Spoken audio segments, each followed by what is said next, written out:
Hello, and you find me parked in a woodland, as you can evidently see. Now, I've done a walk in this woodland before and done a circular and come back to this car park. A really nice walk. I'm sat at the top of Bucks Mill. I'm going to be walking down through the village like I did last time, but I'm going to take a left-hand turn and I'm going to head out onto the southwest coastal footpath and make my way to Clovelly. Clovelly is a beautiful old world type village nestled in between the cliffs and the woodlands that surround it, and it's a harbour town. I used to keep a little dinghy there myself, but it's a really pleasant walk. It's feeling very autumnish. I've got a hoodie on and it's going to be really nice to do this. There is some folklore and legend I will talk to you about en route, but I've got to get myself ready and then we'll make a move. So I'll catch you in a minute. So let's make this happen.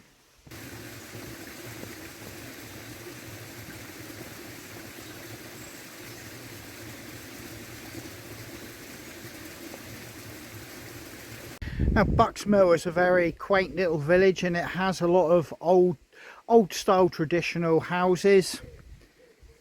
It's well worth spending time here in its own right. In fact, I've spent a lot of time over the years here as a surfer. Naturally, it comes out on the coast, but it's a starting point for me for a lot of hikes, or used to be. Now, I've always been a morning person and I don't mind getting up early to go and do, you know, whatever activity I'm going to do, whether it be hiking, surfing, or anything I want to do. I've always enjoyed getting up early in the mornings to do whatever I needed to do. I know some people struggle with mornings, but for me it feels fresh, it feels new, and it's a time of day, more often than not, you can actually find your own space, bit of privacy. And I just love being up this time of morning. There's nobody here at the minute, so for me it's all a win. Right, I'm pretty much down to where basically my hike is going to start now. This is Bucks Mill, just before you look out over the cliff, but I will have to follow the footpath on the left. You can take that one there to Peppercoombe, and Clovelly, it says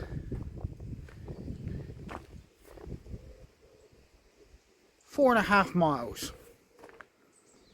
So continue down here. Before we turn up onto the coastal path, we'll just have a quick look at the sea. We're here, we might as well do it.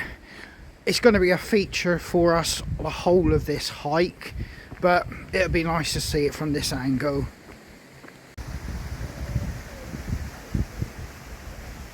It's looking decidedly overcast and grey. You can just see the headland over there, and on the left hand side at the base of that headland where the trees join it, that would be Clovelly. Right then, let's follow that sign, and you instantly start by having to go uphill, and it's quite steep, and we got some very old houses here. These would have been fishermen's cottages back in the day. And I should imagine when it's slippery and icy, it would be quite something to negotiate this track. Right.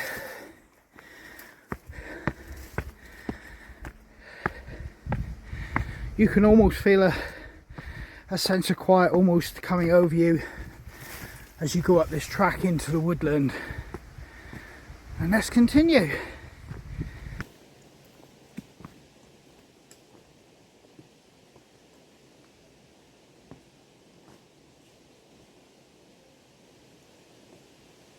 So we're actually now in a woodland and it feels really nice and peaceful. But there is a little bit of a mishap here. There's a big huge branch that snapped off an oak tree, and that really is sizable, and it would have been that one up there. But let's keep following the path. Still going uphill. Be prepared for the uphills if you come on this trail.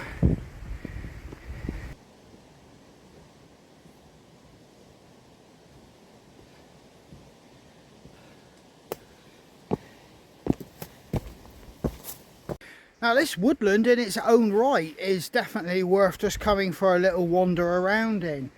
It's extremely steep, and I can't see any real tracks other than the actual southwest path, footpath, which is what I'm following here at the moment, up in between those trees.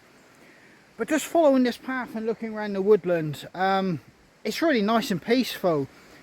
Obviously on a nice hot summer's day it's not going to be so much like that, because this is a recognised trail and a lot of people will be doing it.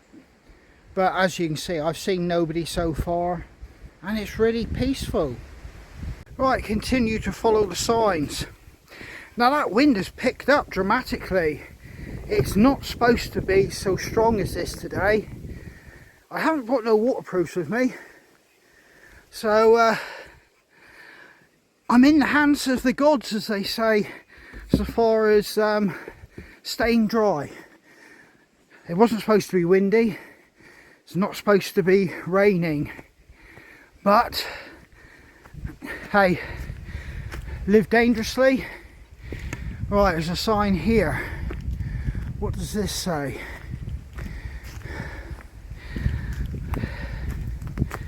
There you go.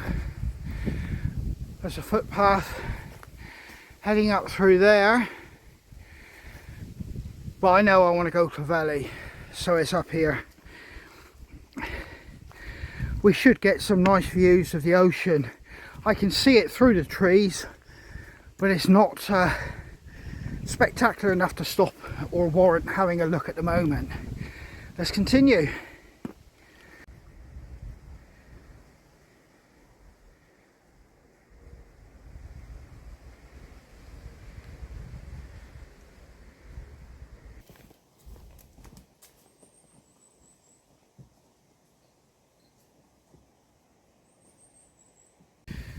Now this footpath I'm on would have served the communities, linking them together for, you know, everything that they needed. And on top of that, they've probably been here for hundreds and hundreds, if not thousands of years. Now the path I'm on is part of the southwest coastal path, and it covers a large portion of the southwest, Cornwall, Devon, Somerset, Dorset, I believe. You'll have to look it up, but it's well renowned and people travel from all over to walk it, and consequently you can have busy spells on it, but like I've just been alluding to, a day like today you can find yourself here alone. Now that is the path there, but I can spot a path here which has got me slightly wondering. Well, I've got a feeling that just goes down through the woodland. I'm not going to take that one because I actually want to get to Clovelly today. I'll just have a wander over and look over the brow of the hill. I'm here. Ain't gonna hurt to have a little explore. But yeah, it's extremely steep down here, as you can see. Whoa, that is a drop. You can see down there, that's 100 feet at least drop. Let's come over here a little bit more. Yeah, oh Christ, you wouldn't want to go out over there. Right, I've come up to another directional sign. I can see the one I need to go on with the yellow arrow down through the trees there. But as you can see, there's tracks all the way through here. There's a couple up there. And there's another one there. I know I need to be on this one, so I'm going to continue. As you can see, it's got quite dark and gloomy, and I am getting paranoid about rain now. Now Clovelly, where we're heading to, is you know, quite renowned for its fishing and fishing history. And I worked with two gentlemen who back in the day did actually work the trawlers or fishing vessels out of Clovelly, Roger and Dick. Sadly Roger's passed away. I believe Dick is still around, but he's retired now. What a lovely tree there, I'll let you have a look. But yeah, Clovelly predominantly fishing was the mainstay of its industry. I'll let you have a look at this tree, it's absolutely amazing. Might not look it on camera, but it's such a weird shape, and it's quite majestic. It's almost like a huge hand coming out the ground. I'm beginning to drift away, I need to be walking.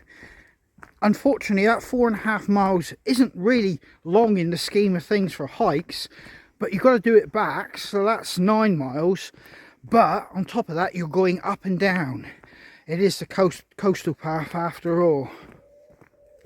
You can see how dense and thick and undulating this woodland is. Bear in mind, we're right on the edge of a cliff as well, and it goes right the way down through there. And we've also hit a part of the woodland which is got a lot of rhododendrons, so I presume they probably escaped from some estate nearby. I've only seen one person with a dog so far. Just talking about Dick and Roger, I was just in my mind thinking about all the stories they told me when they lived in and around Clovelly, when they were working on trawlers. Even though they weren't from Clovelly, obviously they had to live nearby or live in the village to work the trawlers. And yeah, they had some tales and stories, and they could tell the stories as well. That's the one thing about the older generation, they could really tell a story, and it would keep you you know, entertained, and on top of that it would keep you drawn in. You wouldn't drift away bored. Yeah, I miss that about all the old guys I used to work with. They could really tell a story.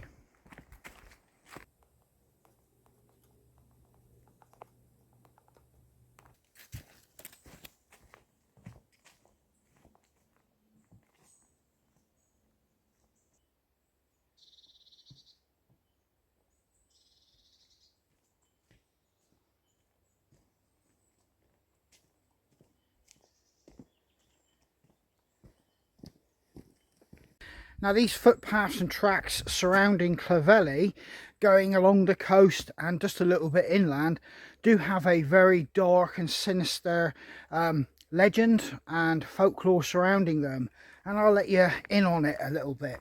But it all basically starts with a family called Greg. Now this family came on hard times, and there is different versions of the story. Oh, really nice area here. Yeah, there are different versions of it, but the Greg family basically fell on hard times, and they went to live in a cave system near Clovelly. Now, times were hard, and the family grew, and it was an incestuous family at that. So as the family grew, and it grew to about 50 members in total, they had to feed themselves, and they hatched a plan. They were going to feed themselves by scouring these footpaths and the tracks inland, and they were going to murder and then cannibalize their victims to feed their ever-growing family in this cave.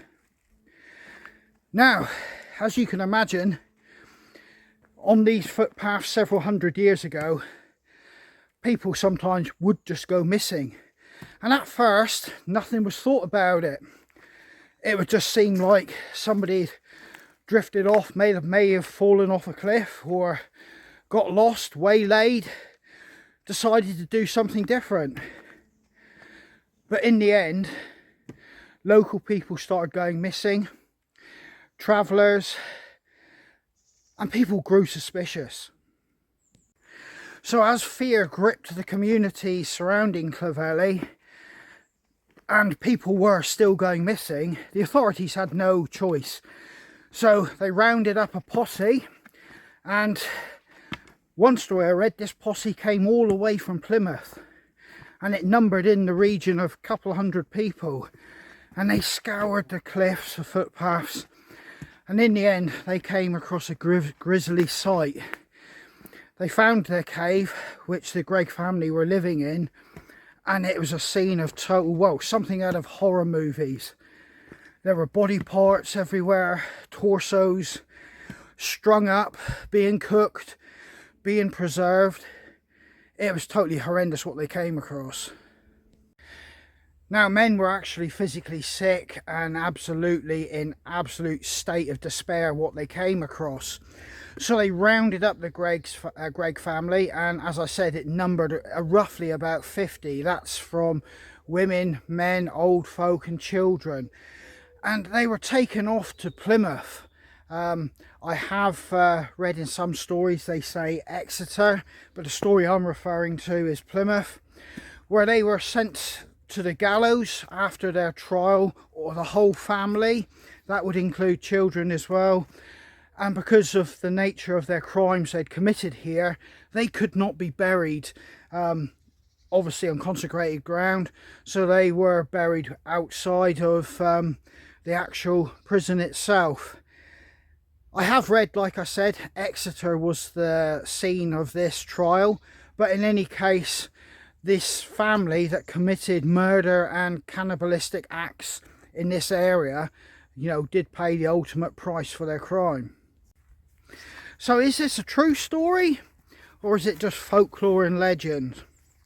Well, on this stretch of coastline, like much of the southwest, piracy happened, smuggling and things like that, and wrecking. This story was, in real terms, made up to keep people away from this area and to inject a bit of fear, so people wouldn't snoop around or hang around too long on these footpaths and around the coastline.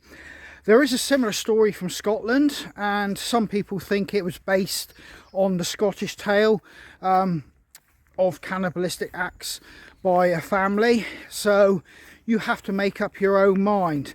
But I've walked these paths when there's been swirling mist and fog, and that story does linger in the back of your mind. Now, people to this day, if you talk to some old guys and things like that, they will actually, if you talk to them about this story, make reference that you know, there could still be some of the Gregg family out here. So I've left the woodland for a moment and I'm skirting around it on the footpath. You can see it's well defined and it's nice easy walking now. I'm on a field, so hopefully you know, I'll make some good progress now. But I'm going to have to take my hoodie off. I've got a bit of a sweat going on now.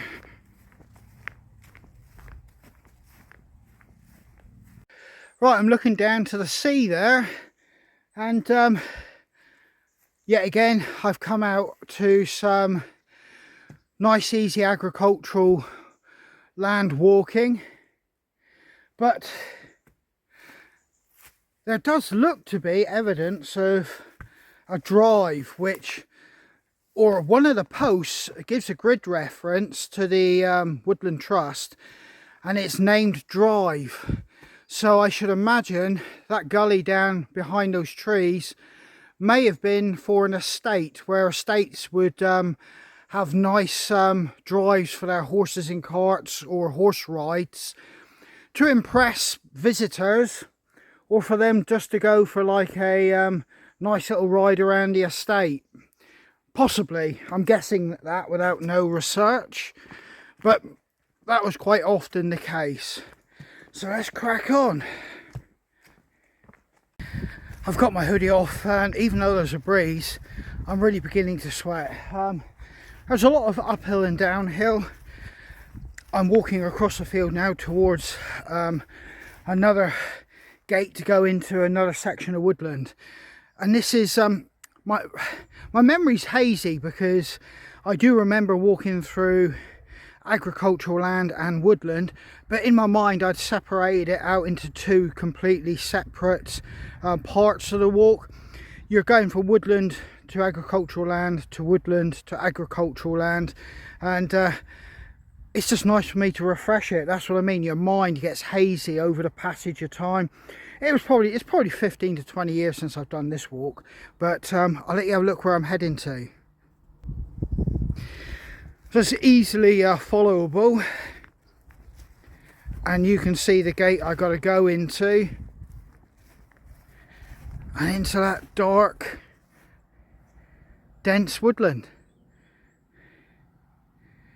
You always get a pang of excitement when you're going into a new stretch of woodland. Here we go.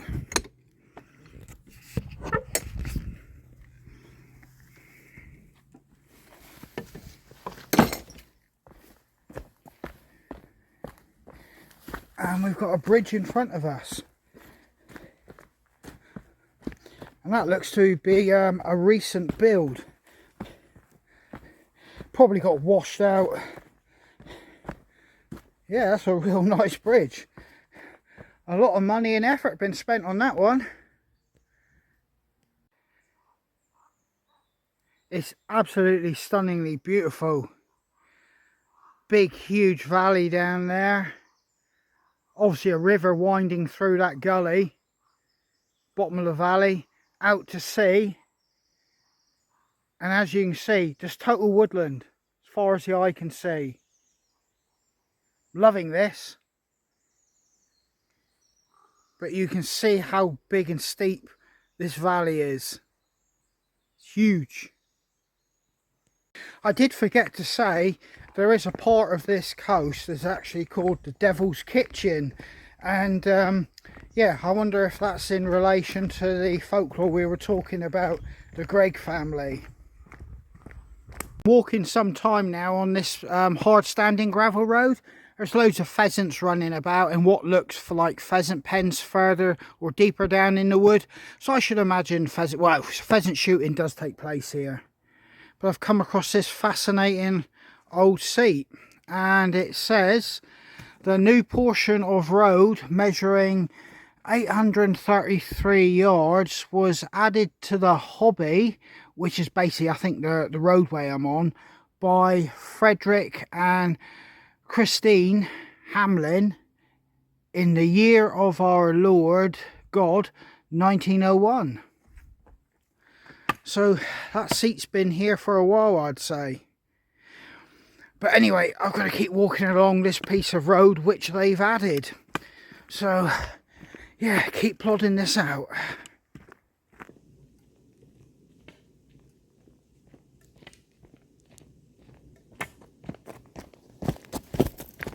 Right, I've got a nice viewing area here. And yes, we have sea mist and fog coming in. And it's just beginning to drizzle. And down there, that is Clovelly itself and the harbour. The rest of the village is buried in underneath all those trees. And I've still got a long way to go. Because as you can see, there's the village I'm trying to get to. And the road is heading in a completely opposite direction at the minute, or track.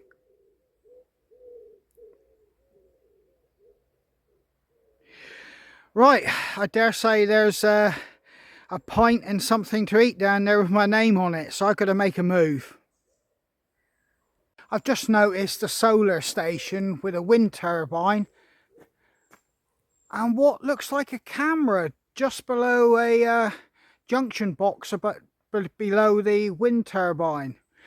I'm not sure I'm that enthusiastic about that, but yeah, let's crack on. Now Clovelly is a private village and harbour, and there is a small entrance fee if you come and park here. Obviously I came by the footpath, so the public footpath, which means there was no charge for me. They use small sledges to pull up and down these cobbled streets to supply the houses and small businesses, because quite simply there's no access with motor vehicles. There is a small service road that heads down to the pub, but by and large that's not used by the general public. Now, the village was owned by the Hamlin family, and indeed it's still owned by a descendant of the Hamlin family to this day. It has been owned by a Queen of Britain or England, and as you can see, the streets are really steep. They've got their sledges, you know, parked outside their individual homes or small businesses, and as I said, that's how they get their supplies to their houses. But the thing is, it's very steep and can be quite slippery on these cobbles, so you have to be careful while walking down to the harbour. Now, there is an old world vibe to this, because the actual owners, they actually try to keep it this way. It obviously lacks some of the conveniences of modern life, but there is definitely a slower pace that you can feel in the air. A fire alarm was going off for some reason as I walked down to this bit. I think somebody might have burnt their breakfast, but as I went down through the village, I managed to escape the noise.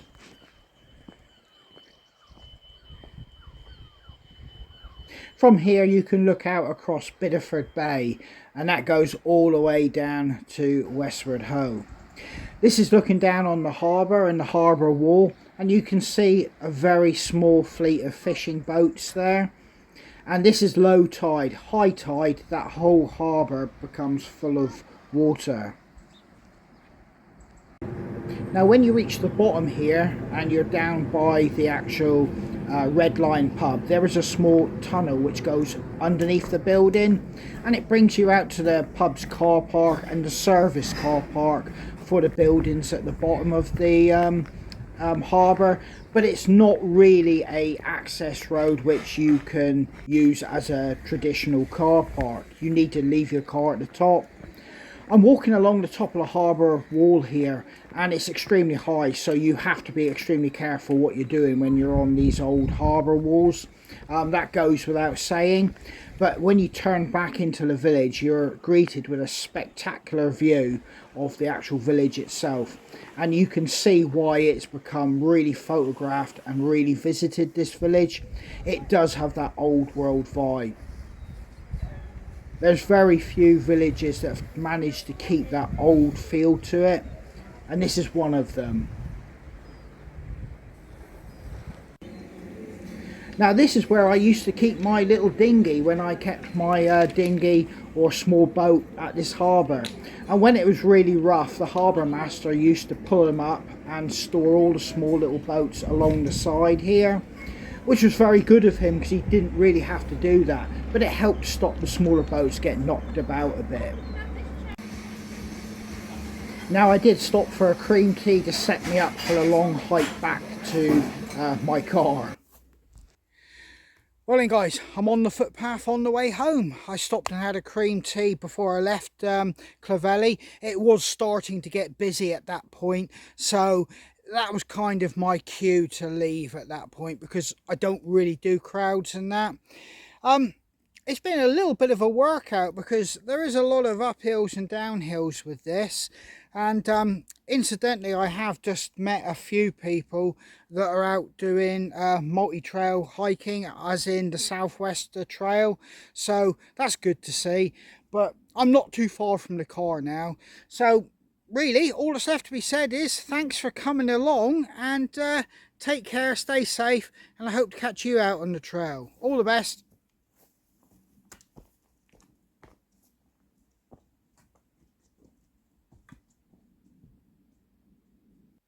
And here's some pictures of me in my little boat just outside Clovelly fishing. I never went far because it's a small boat.